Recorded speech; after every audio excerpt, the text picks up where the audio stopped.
ya kan? Ya kalau sehari itu transaksinya cuma 10 lah, kalau transaksinya puluhan juta, belum flash sale-nya, apa nggak leren kali, ya kan? Cuma satu kelas ini saya suruh untuk mempekerjakan kalian segini banyak untuk ngecek transaksi yang sudah masuk ke sungai, sudah nggak masuk, ya kan? Oke, terus berikutnya, nah, secara umum perusahaan yang menerapkan digitalisasi merasa lebih mudah untuk proses dan menyimpan data. Di sisi lain, sistem menjadi lebih efektif dan efisien untuk memanjakan pelanggan. Nah, disinilah nanti yang akan kita bahas. Kalau belum otomatisasi, mending digitalisasi. Digitalisasi itu contoh nanti di tempat magang kalian, ya, di tempat magang kalian, magangnya di mana? Kantor Kemenag di mana? Kanwil? Di Sidoarjo ada? Ya, di Kanwil, ya kan? Pak, suratnya itu masih kertas, terus didisposisi dalam bentuk kertas. Kenapa enggak kalian bikin aplikasi aja? Surat ini larinya ke sana, kalian bikin Excel kecil, selesai, ya kan? Foto suratnya dalam bentuk kertas, kalian foto, kalian taruh di situ, selesai. Lebih gampang mana? Ya, lebih gampang itu kan? Selesai. Itulah yang akan kita butuhkan sekarang, ya kan? Digitalisasi efektif dan efisien. Kertasnya hilang, kertasnya rusak, kalian nggak akan bingung karena kalian punya digitalnya. Otomatisasi membantu pelanggan memenuhi kebutuhannya lebih cepat dan menambah nilai bagi bisnis. Perusahaan yang mendigitalkan operasionalnya dapat memanfaatkan teknologi yang muncul seperti kecerdasan buatan, ya kan, memberikan peluang untuk meningkatkan loyalitas pelanggan. Oke, next. Oke, sudah 3 bagian pokok yang akan saya berikan, ya kan. Oke, berarti sudah 3 kali pertemuan berarti ya. Pertemuan dalam 1 pertemuan. Mantap. Oke, mungkin dari digitalisasi dan otomatisasi, simulasi dan komunikasi digital, ada yang mau ditanyakan dulu sebelum saya pindah ke teknologi perkantorannya. Oke, sudah paham berarti ya? Plus. Kalau sudah paham, magang mata kuliah ini tagihannya, itu padahal yang ngajar Pak Adal ya. Tagihannya yang pertama video, ya kan?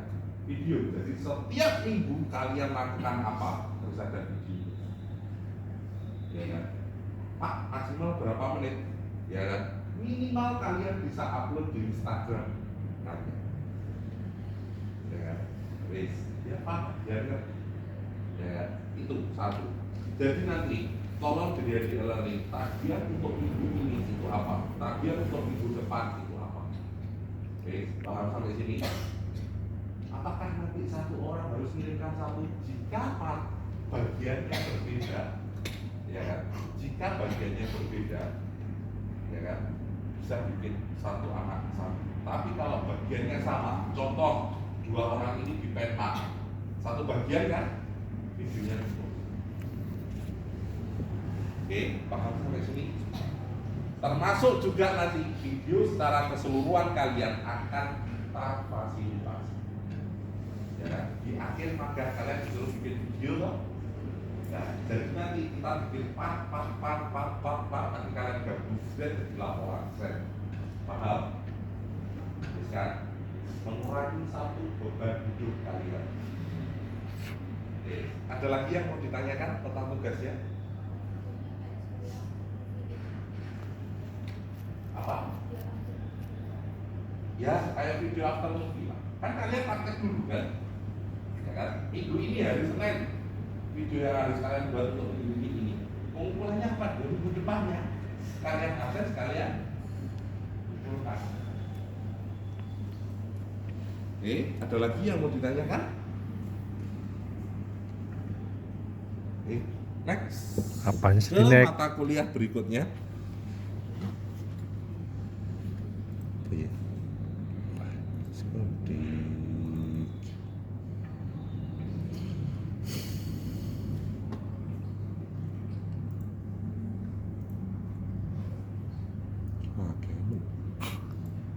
Terus, mana sih? Nggak kok saya ngerti kok.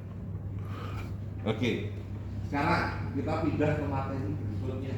Ya, tapi materinya apa? Simulasi dan komunikasi digital. Sekarang teknologi. Kayaknya semester kemarin kalian dapat mata kuliah yang hampir sama dengan ini kan? Namanya apa? Otomatisasi perkantoran. Ya kan? Tugasnya apa? Ada observasi. Oke, observasi di kantor. Oke, berarti daripada kalian nanti harus observasi, sekarang kita langsung praktek turun ke lapangan. Ya kan? Daripada kalian hanya melihat, sekalian kalian jadi operatornya. Jadi konsep teknologi perkantoran, ya kan? Kita mulai dari era revolusi industri 4.0. Saya nggak akan bahas ini, semuanya pasti paham. Nah, administrasi di kantor, dunia usaha dan industri, apakah akan berpengaruh? Pasti, ya kan? Pasti. Nah, produktivitas dan efektivitas dan efisiensi kerja itu yang akan diuji, ya kan? Nah, sekarang saya mau tanya dulu, printer fungsinya sebagai printer saja, dengan printer scan dan copy, kira-kira sekarang yang mana? Printer scan copy, salah satu teknologi kan? Sekarang apakah semua bagian punya printer kayak gitu? Padahal dengan satu device kalian bisa melakukan 3 atau lebih modal. Nah, inilah konsep. Ya, konsepnya seperti ini. Next. Nah, perkembangan teknologi perkantoran. Jadi perkembangan teknologi perkantoran itu dipengaruhi dengan perkembangan ilmu dan teknologi. Dan peralatan kantor juga semakin canggih, ya kan? Nah, dari sini sebenarnya, ya kan?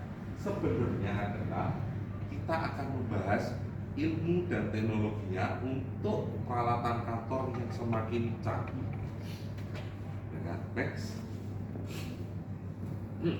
Oke, sini saya nggak akan bahas, ini mata kuliah yang sudah sering kalian dapatkan. Teknologi, penerapan berbagai peralatan atau sistem menyelesaikan persoalan yang dihadapi manusia dalam kehidupan sehari-hari. Keseluruhan metode secara rasional mengarah dan memiliki ciri efisiensi dalam setiap kegiatan manusia. Next. Nah, perkantoran itu apa? Sebuah ruangan atau bangunan tempat runtuhan kegiatan tata usaha terlaksana untuk memulai, membenahi, mengembangkan dan mengawasi sebuah kegiatan lengkap. Ya, lengkap. Nah, kan? Jadi dengan kata lain, teknologi yang digunakan itu juga akan menyangkut tentang ini. Ya, kan? Memulai, membenahi, mengembangkan dan mengawasi kegiatan. Nah, next. Nah, teknologi diaplikasikan pada kegiatan perkantoran.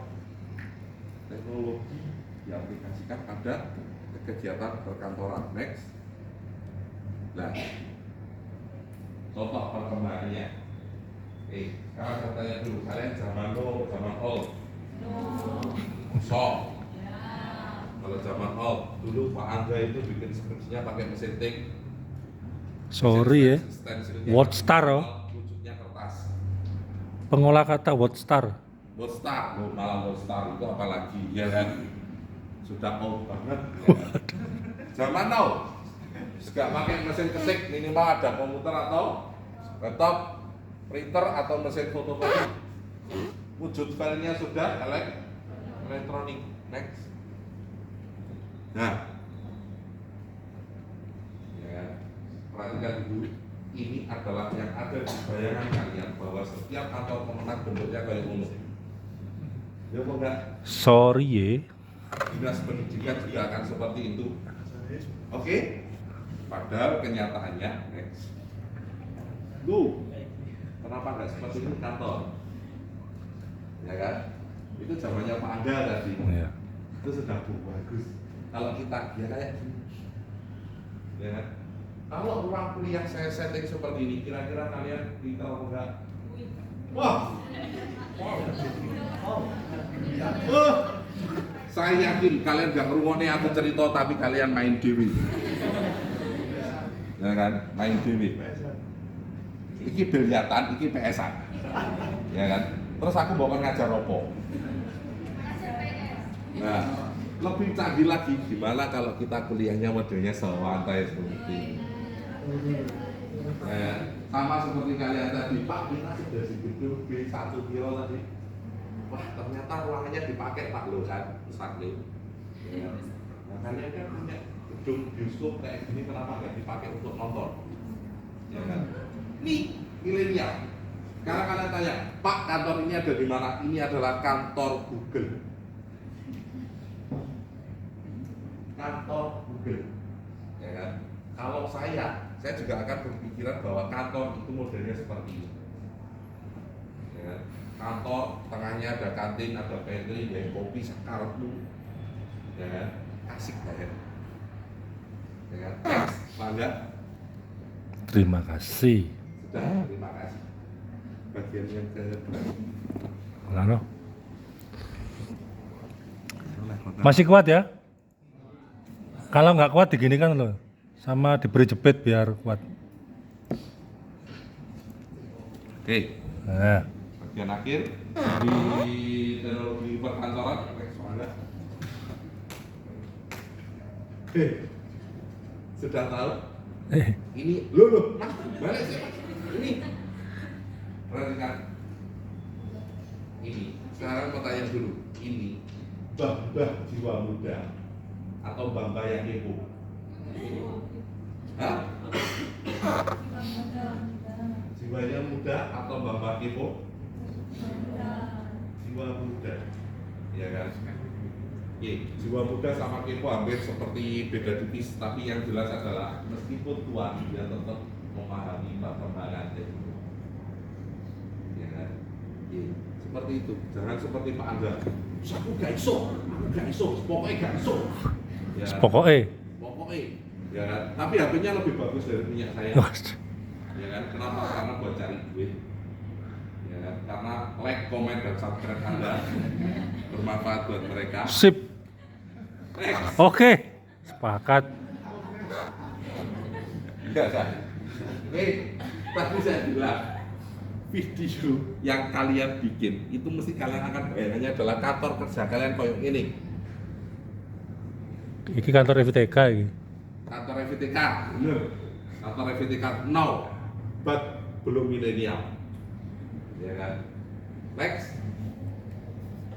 Nah, oke, penelitian dari Gorteri, ya kan, mengetik kegiatan di perkantoran itu mengetik 24,60%, menghitung 19,50, memeriksa 12,30, menyimpan arsip 10,30, nelpon 8,80, termasuk tadi Pak izin mengangkat telepon. Nggak masalah, itu bagian dari pekerjaan. Menggandakan, mengirim surat dan lain-lain. Loh, lain-lainnya kok lebih tinggi? Ya kan? Lain-lainnya kok lebih tinggi. Nah, apakah ada yang salah di sini? Tidak, karena ini sebuah penelitian. Ya kan? Oke, penelitian inilah yang akan menjadikan patokan kita untuk mengembangkan ke depannya. Ya kan? Nah, berikutnya next. Nah, tahapan sistem informasi perkantoran. Next. Nah, menggunakan sistem informasi dari mulut ke mulut. Ya kan? Word of mouth information system. Ya kan? Oke, silakan. Word, omongan, of mouth, sepok lambimu, Congor. system. Ya kan? Nah, secara relatif sistem ini hanya menggunakan warkat yang sangat minimum. Tahapan yang kedua, informasi yang dilakukan secara manual dalam bentuk tulisan, paper pencil information system. Ya kan? Kalau ada di penjelasan bentuknya kertas, itu kayaknya biasa aja gitu kan. Nah, pada tahapan ini telah menggunakan alat mekanik seperti mesin tik dan mesin hitung. Baik. Pada tahapan ini, sistem informasi bekerja dengan sistem informasi berbasis komputer. Dengan kata lain, pertama, kenapa saya akan memberikan sebuah gambaran revolusi ya, ini saya bilangnya langsung, revolusi pendidikan juga yang akan ada kita kembangkan. Yang pertama, dari mulut ke mulut otomatis kalian akan mencerna omongan saya ini, ya kan? Omongan saya ini yang dari awal sampai akhir ada yang apa? Ada yang apa omongan saya? Omongan apa ini? Tidak ada. Jadi orang zaman dulu itu amalannya lebih kencang daripada kalian, ya enggak? Jujur aja, termasuk saya dengan senior terdahulu itu lebih pahaman mereka. Ya kan? Tapi ini juga sudah bukan lagi bagian dari tahapan yang kedua. Ya kan? Paper, pencil, information system. Ada yang kuliahnya masih tulis tangan, gitu ada. Padahal dosennya jelaskan pakai PowerPoint. Kenapa nggak PowerPoint-nya aja kasihkan ke kalian daripada kalian tulis? Biasanya biar, lah buat apa kalian tulis? Ya kan? Atau kenapa nggak kuliahnya modelnya lebih menarik aja? Nggak tahu nih. Loh, orang padam tahu. Nah, kita sekarang sudah ada di tahapan ketiga, ya kan? Bukan lagi paper, bukan lagi kertas, pensil. Sekarang saya mau tanya dulu, kertas, katakan. Kertas dalam bentuk buku dan lain sebagainya, katakan. Tuh, wah, makanya siji, loro, telu, terus lainnya itu wajar, makan itu telu. Ya, dia nih ngomong, ya kan. Coba bawa HP Mak, selesai, boleh silakan. Ya, karena kita sekarang sudah bentuknya adalah computer based information system. Ya, teknologi. Pak, boleh foto materinya? Gak usah foto, tak kasih loh materi. Next. Lah.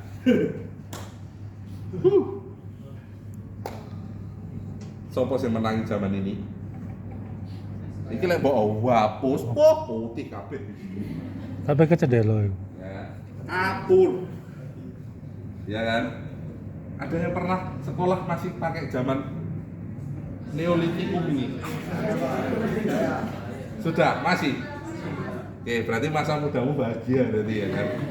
Masa bocilnya. Ada lagi yang seperti ini? Ada. Kalau ada yang masih bisa dipakai, tolong berikan ke saya. Ya, tak buat pajangan. Oke, berikutnya ini. Ya kan? Komputer sing CPU-nya dan juga monitor yang gede itu, ya kan? Karena tidak bisa dibawa kemana-kemana, jadinya seperti ini. Sekarang bentuknya jadi seperti ini, dan sekarang jadi smartphone kalian masing-masing. Next. Nah, pergeseran konsep manajemen kantor itu sekarang juga harus kalian pahami, ya kan? Hubungannya dengan apa? Simulasi dan komunikasi digital tadi berhubungan dengan pekerjaan ketata-usahaan. Pekerjaannya kertas, sekarang kita ubah jadi pekerjaannya modern. Ya kan? Next. Nah, jadi next langsung aja. Nah, next, mengapa komputer dipakai? Yang pertama kita butuh cepat, satu menang nomor loro. Oke, next, ketepatan, tepat. Sekarang saya mau tanya dulu, koncomu itu pinter matematika? Ya kan, ada teman sebelahmu pinter matematika. Kalian saya kasih soal matematika, ya kan? Kira-kira yang kiri itu pinter matematika, yang kanan itu ngitung pakai komputer yang sudah diambil. Kira-kira yang kamu contoh yang mana? Yang pinter apa yang kalkulator tadi? Yang kalkulator. Logikanya seperti itu. Tepat. Next. Konsisten. Terus ada lagi ada. Nah, payung besar terminologi yang mencakup seluruh peralatan teknis untuk memproses dan menyampaikan informasi. Jadi mata kuliah sebelumnya sebenarnya teknologi informasi dan komunikasi, ICT, ya kan? ICT dalam manajemen pendidikan sudah dapat semua kan? Payungnya sebenarnya. Nah, teknologi informasi itu adalah proses penggunaan sebagai alat bantu, dan teknologi komunikasinya itu harus kalian manfaatkan. Berikutnya, next. Nah, ini kenapa perlu sebuah teknologi informasi dan komunikasi? Ya kan? Kompleksitas dari tugas manajemen, pengaruh ekonomi internasional, perlunya waktu tanggap, dan persaingan bisnis. Oke, next. Lah, ya kan?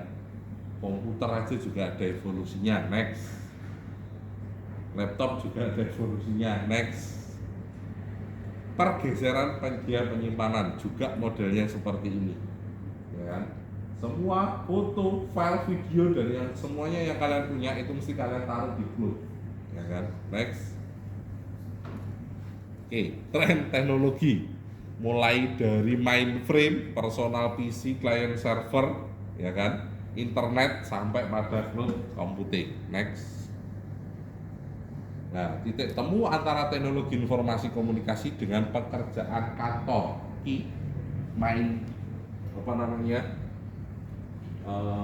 bagian utama dari mata kuliah ini itu sebenarnya adalah pekerjaan kantor sama teknologi informasi dan komunikasi. Bagaimana otomatisasi pengelolaan pekerjaan kantor.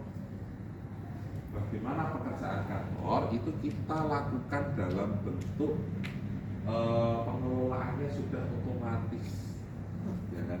Next. Nah, next. Next ini yang tadi. Next terus. Next.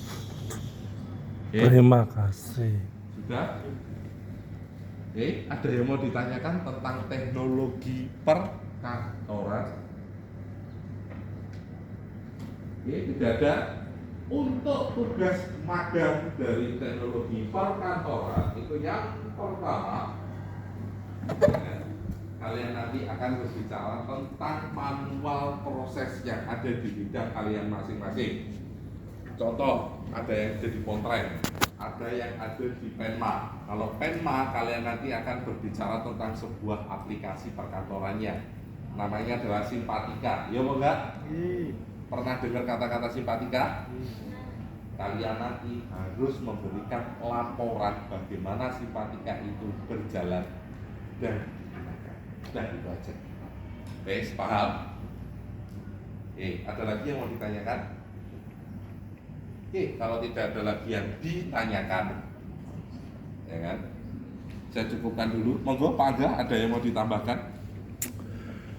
Ya, mengelaborasi semua uraian dari saya maupun dari Pak Yudi ya.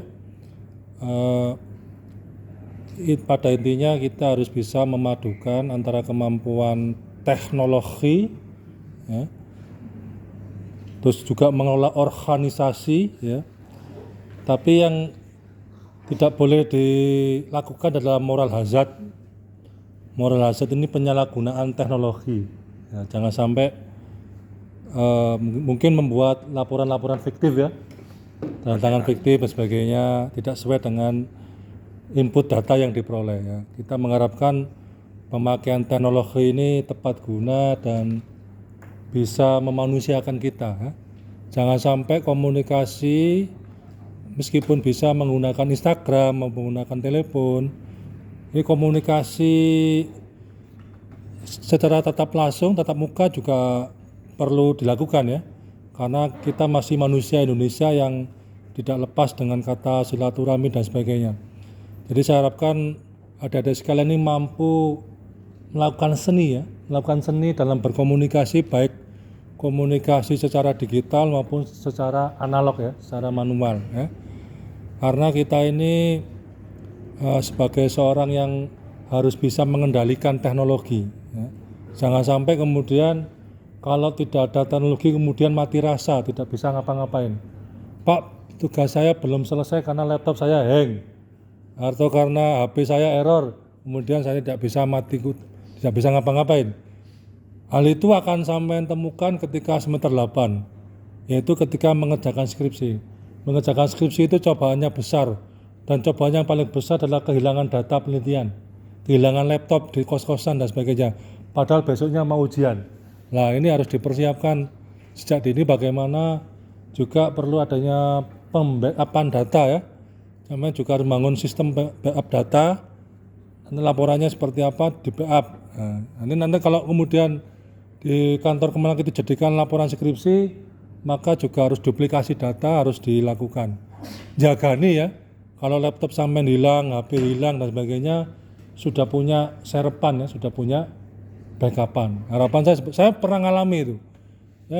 Ketika waktu mengerjakan disertasi, data hilang satu laptop itu karena ransomware, serangan virus. Jadi kemudian mematahkan semangat untuk menulis tugas akhir. Nah, harapan saya yang terakhir, selain bisa seni berkomunikasi, juga komunikasi yang tidak kalah penting adalah menggunakan body language ya.